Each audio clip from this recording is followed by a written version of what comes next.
everybody. I am Matt Valley, and welcome to the Rock and Roll Research Podcast, where we share the super cool backstories and side gigs of the research and insights pros that you trust.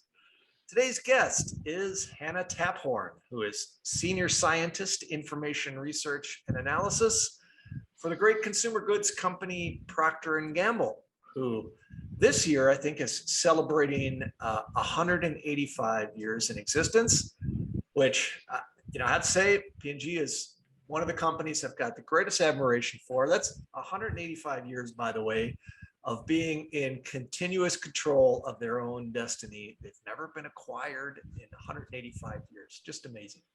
Just think about that. 1843, there are 25 states in the union at that time. So that's way back there. Anyway, I digress. So Hannah's at P&G, and if you think about a P&G-er, oftentimes you think of someone who's more like a lifer, right? Who was recruited out of college and started with P&G and has spent their whole career there. That's not always the case, and it's not the case with Hannah. As a matter of fact, Hannah's story is really fun and interesting on how she made her way to Procter & Gamble, and we're going to dig into that, cover all of that on today's podcast. I'm super excited to have you today, Hannah. Welcome to the show. Thanks for having me. Yeah, absolutely. So, and you're in Cincinnati, of course, my old stomping grounds, which is very exciting. So let's talk about, let's start with research, right? So you've been at P&G, I think, maybe a little over a year. Mm-hmm. How did you get into the research side, and tell us about what you're doing at Procter? Sure. So I don't really know how I ended up in research. Like it might have been an accident, right? But my degree is in communication, actually, from a liberal arts college, Wittenberg, teeny tiny school. And liberal arts education is very much about fueling your curiosity and making connections between, different subject matter. So perfect for someone that was always curious like me. Sure. After graduating, I did a little bit of consumer research for a little bit here in Cincinnati, and then found myself in economic development in research specifically there. But again, one of those fields that you kind of stumble into often. Sure. And it was my job to tell companies what a great place Cincinnati was to do business, to live here, to work here, all of that, which was a lot of fun. My role specifically is I got to answer questions. Could be anything, really. It could run the gamut of labor market. It could be about quality of life, really anything. Mm-hmm. Really fun, quite a wild ride. And then when I was looking for something new, I found my current role here at P&G. And I work for the Information Research and Analysis Group. It's part of research and development. Okay. So effectively, what my job is our group uses external information. So nothing that we create at P&G. It's not lab information. It's not clinical studies. It's anything outside of our own walls. Got it. And basically, I just read a bunch of stuff, consolidate it, streamline it, find the so what, make a strategic recommendation, and that's my job. So I help enable the kind of insatiable curiosity of both our innovators and our senior leaders in R&D. Okay, that's really interesting. So how do you get pulled in? Is it somebody's working on like a 10-year plan or something like that, and want some outside sourcing to understand, what a market is going to look like? Or when and how do you get pulled into a project? Yes. Sometimes it's a question coming to me. Sometimes it is just, the internal network of someone like, oh, hey, I know this group that does this kind of stuff. We should loop them in. Sometimes it's hearing a question that wasn't actually asked and saying like, hey, I have something that can help solve this problem for you, and inserting, our group in. So it's definitely a variety, both in subject matter and in kind of how we get involved. Okay, that's cool. And it's so interesting because you said it sounds to some extent similar to what you were doing before, right? So I can see the link of why, you got really good at doing that in your previous role, and so it made sense to do it at P&G. Thinking about that other role, working for the city, or supporting The the city, region, the whole region. Oh, the region. Okay, all right, now it's getting bigger. So I'm curious about that. Did that create an opportunity as well to meet a lot of the movers and shakers in the region, or it feels like something that's sort of political that way, maybe? Absolutely. And it's not just the political arena either, because the thing that makes a region a great place to live is all of the other things. It's not just the political climate, but it's the sports, it's the arts, it's the culture, all of that. So a lot of those people are very involved in that space as well. So yeah, I mean, you get a seat at a lot of tables doing that you wouldn't necessarily find yourself at so early in a career. And I mean, it was a phenomenal opportunity in that respect. But yeah, just you never knew what was going to come in the office that day. Yeah, cool. And I know when we were talking before, you had mentioned that you live in Northside, which is a cool side of town in Cincinnati, I must say. Mm-hmm. And The best, but I'm biased. Sure. But you said that I think you were involved in planning the Northside Parade, which I know is a huge deal in Cincinnati. I've lived there, and it's a really cool event. So tell us a little bit about that. Yeah, so it was just a small, gathering of, 10 to 15,000 of Northside's closest friends. It was so fun. So it's completely volunteer. I've since retired from it. We'll be having our first in person though in the neighborhood. First that I get to sit and enjoy as Nice. not an organizer ever. So I'm very pumped.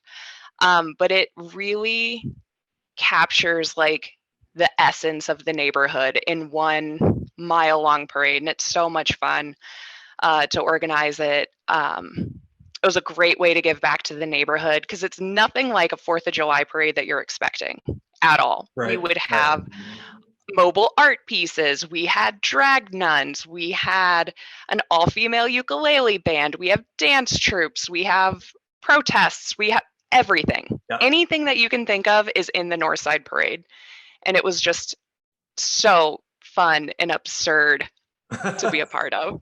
Yeah, that's super cool. So you were part of helping to organize that chaos, which is the parade, which is really, really cool. So clearly there's this thread here of the arts, because I know back in your college days, for several years, you had another interesting job, and let's talk a little bit about that. Sure. So my college summer job was as a body artist at the Cincinnati Zoo, which mostly entailed face painting, some glitter tattoos, some airbrush tattoos. What you didn't know is the winter side of that gig is I was the professional photographer for the Santa Claus as well. Oh, check you out. Yeah, I know him. I have his cell phone number. Oh, you're seriously connected. I mean, come on. Oh, yeah. But yeah, it was just a really fun job. I'm the correct age where unpaid internships were still the rule, not the exception. And face painting was very good money so that I could, kind of cash some money away for school. So I didn't have to work as much during the year. I could focus on classes and extracurriculars and sports and all of that.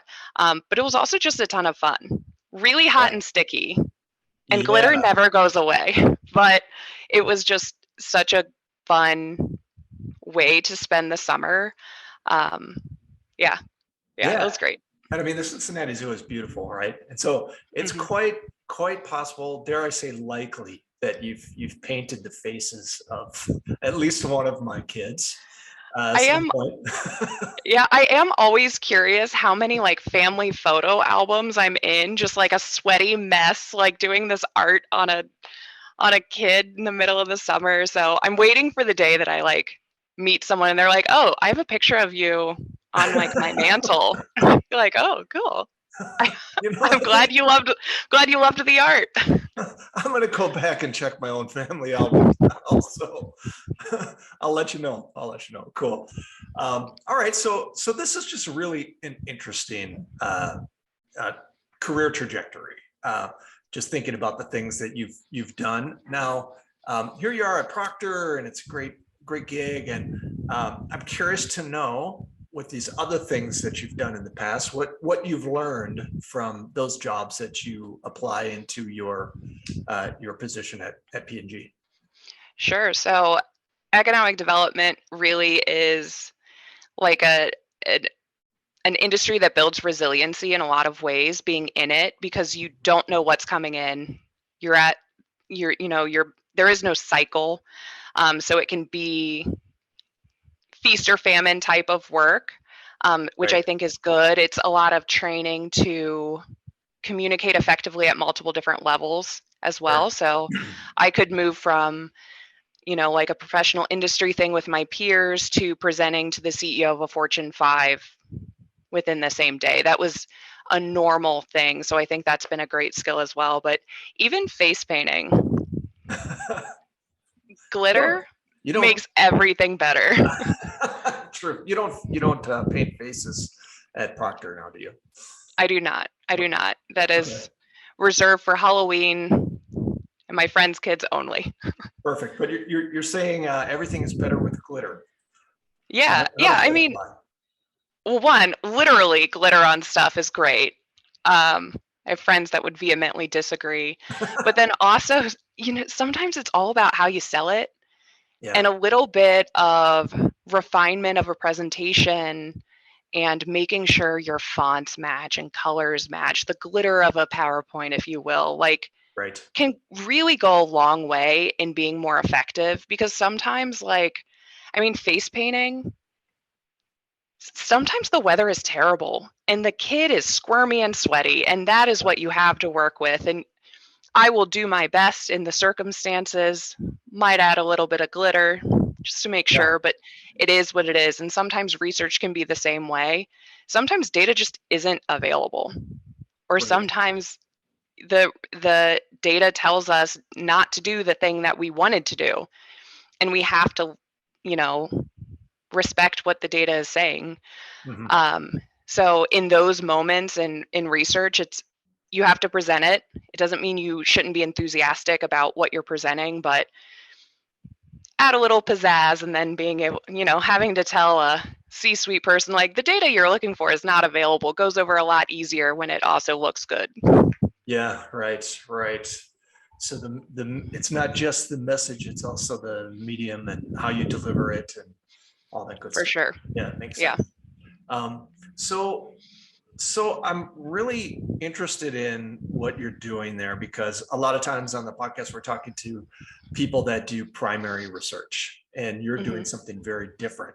So tell us a little bit about that space. What does it look like? Where's it headed? What do you know that you can tell us about? Yeah. So one of the biggest things with non-primary research is really making sure that you have a keen awareness of bullshit, Yeah. right? Either in a lackluster data aggregator or supplier, but then also things that you really have to understand the source so you don't make the conclusions. You don't jump to conclusions that you can't, given the data. Right. So that's really, really foundationally important, because now there are decisions being made off of our work that are millions of dollars, and we Right. need to trust that the foundation of that work was as accurate as it can be, as complete as it can be, and that we're drawing appropriate conclusions from what we have. So I think that's super important. Another place, in data more and more, it's becoming so much easier to find information, to connect it to other sources, that it really, I think, in our industry becomes so much more important, finding the insights from it. It's not just data collection. It's not just making a beautiful chart, but it's being able to articulate what is the so what, how can I relate it to the audience, and then what should we do about it? Because if Right. there isn't that call to action, and not every, ask requires a call to action. Sometimes it really is just like, hey, I need this data set. Can you find it? But often it has that directional aspect to it. So that even more is becoming more important because the other pieces are becoming easier for more people to do. Mhm. So I definitely see that as a movement. And along with that, it's adding the glitter. It's the storytelling. Sure. Um, because you can have the best, most well-researched project ever, but if it doesn't resonate with your audience, if it isn't presented in a professional and polished manner, you Mhm. might not get that message across. And we see the flip side of this, I think, often with misinformation. It Right. looks good, it's snappy, it has an interesting, salacious, clickbaity story, Right. but it's not true, right? So I think it's our professional imperative to make sure that when we are doing the good work, we're setting an example of this is how you should cite your sources. This is how you should make sure that your sources are legitimate. And it's quality as an output. Nothing that I do now is public facing, but that doesn't mean it doesn't have an impact internally. Right. So I always strive to make sure that it looks good. There aren't typos in my work. It's always in our brand colors. Right. All of that. The fonts are always the same. That one drives me nuts.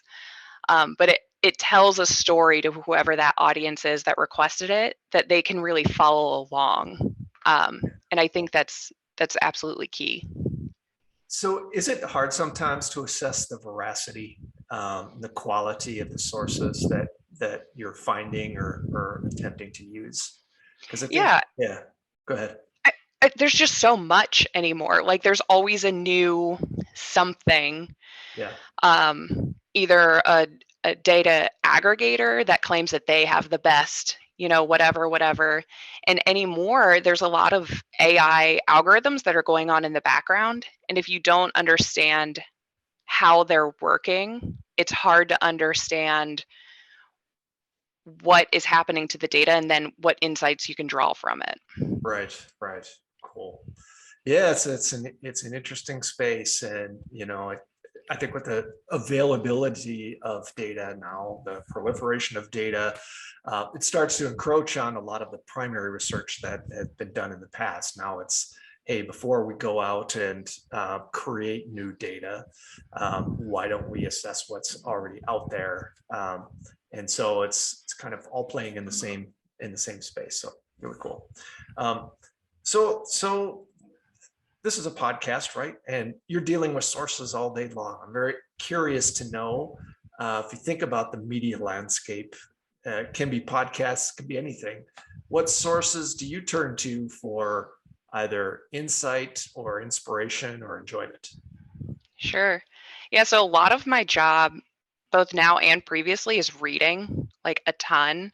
Right. So in my free time, I tend to go the more read for pleasure rather than read specifically in my field.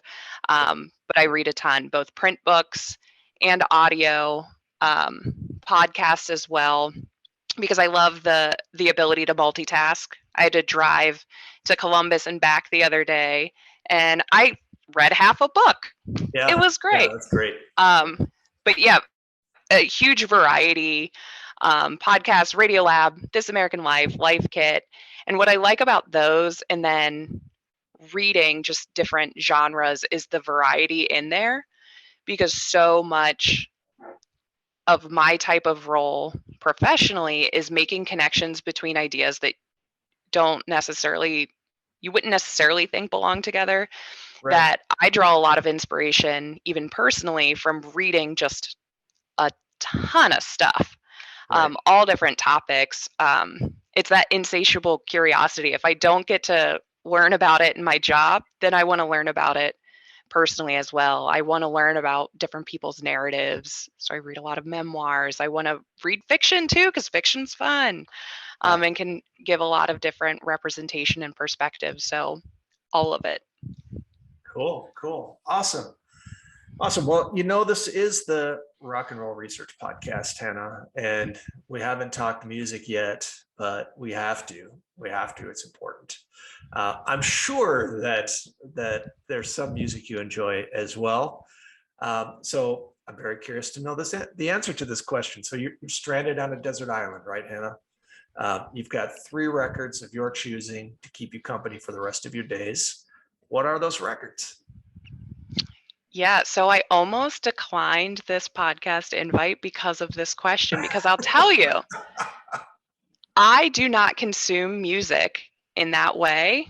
Okay. I listen to like 70 or 80,000 minutes of Spotify a year, something ridiculous, but I don't listen to like albums and artists. Right. So This old school, man. I'm showing my age. Anyway, go ahead. It's fine. It's fine. Those consumers still exist. So I went back to my, market research days, and I'm like, well, let's talk to the experts. So I texted my 5 top friends who love music. I always love whatever they're playing. And I was like, what one should I, say? And then I was like, Okay. oh, I'll listen to them this week and like cull it down. One asshole sent me her top 5, and I'm like, cool, friend, cool. But so I've done a lot of listening this week to these different albums. Awesome. Cool. And I'm going to have to go with Rumors, Fleetwood Mac. Yes. The Cool, Lupe Fiasco. Oh, and then cool. Beautiful Garbage by Garbage. Yes, I love Garbage. I had never listened to it before, and I just kept finding myself bopping along in the office, and I'm like, well, that has to go on the list. Yeah, I took my daughter to college. We were driving around touring colleges last summer, doing all kinds of road trips, and we listened to that CD a ton of times. And we ended up seeing Garbage in concert last. Nice. So super cool. I love it. Yeah. I love it. Well, and I have to say it didn't make the list, but 2 of the people I text did not know I was texting both of them. They happened to be married to each other, and their top album choice was the same. And I was like, oh, whoa. Soulmates. No doubt. That wouldn't happen in my household, I'll tell you that. That's great. Well, I love the approach. I love the fact that you really thought this through, and you got some really good choices. So excellent. Yeah. Well, love the chat, Hannah. Really enjoy your story. And when I get to Cincinnati next, would love to meet you for coffee, perhaps at Sidewinders at Northside. Hell yeah. So let's make it happen. Thanks so much, Hannah. Let's talk soon and rock and roll.